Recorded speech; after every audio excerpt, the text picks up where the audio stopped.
শেষ জামানার সবচেয়ে ইম্পর্টেন্ট জায়গা হচ্ছে এই প্যালেস্টাইন, এই জেরুজালেম। এই জেরুজালেম থেকেই শেষ জামানার সবচেয়ে বড় বড় ঘটনাগুলো ঘটবে। ওইখানেই দেখবেন দাজ্জালের সাথে লড়াই হচ্ছে, দাজ্জালকে মেরেও ফেলা হবে ওইখানে।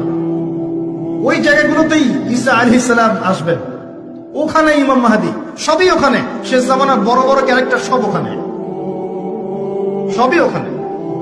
এমনকি যে বাহিনীর কথা বলা হয়েছে শেষ জামানায়, একটা বাহিনী, আল্লাহর সেনাবাহিনী, লড়তে লড়তে লড়তে লড়তে ওই জেরুজালেম পর্যন্ত চলে যাবে।